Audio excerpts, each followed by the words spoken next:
Praise the lord. అపోస్తల కార్యములు 16వ అధ్యాయము 25వ వచనము. అయితే మధ్యరాత్రి వేళ పౌలును సీలయు దేవునికి ప్రార్థించుచు కీర్తనలు పాడుచుండిరి.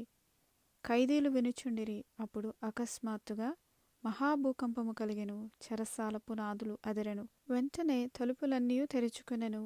అందరి బంధకములు ఊడెను. దేవుని వాక్యం ఏం సెలవిస్తూ ఉందంటే, పౌలును సీలయును దేవుని యొక్క పరిచర్య చేస్తుంటేనే వారు పట్టబడ్డారు.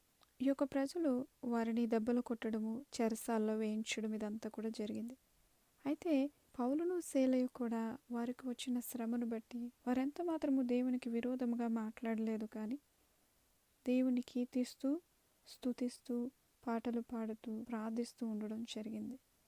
అందుకనే అక్కడ ద్వారములు తెరవబడ్డాయండి. మహాభూకంపము కలిగింది. చెరసాల పునాదులన్నీ అదిరిపోయాయి. వెంటనే బంధకములు కూడా ఊడిపోయాయి. మన జీవితంలో కూడా మనం శ్రమలో ఉన్నప్పుడు దేవుని స్తుతించుకుంటూ కీర్తించుకుంటూ ప్రార్థించినప్పుడు నూతన ద్వారములు తెరవబడతాయి. అలాగే బంధకముల నుండి విడుదల పొందుతాము. ఈవెన్ మనము పాపపు బంధకములలో ఉన్నా సరే మనము స్తుతించుకోవడం వల్ల ఆ యొక్క బంధకముల నుండి మనం విడుదల పొందుతాము. మన సమస్య ఎంత పెద్దదైనా అవ్వచ్చు, కానీ ఎప్పుడైతే మనం దేవుని స్తుతించుకుంటూ ఉంటామో నూతన ద్వారములు మన జీవితంలో తెరవబడతాయండి.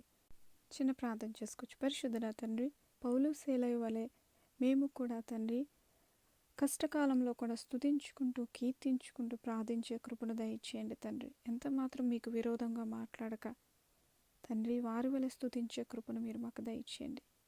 అయ్యా, ఎంతమంది బంధకాల్లో ఉన్నారో విడుదల ఇవ్వండి. నూతన ద్వారములు తెరవండి.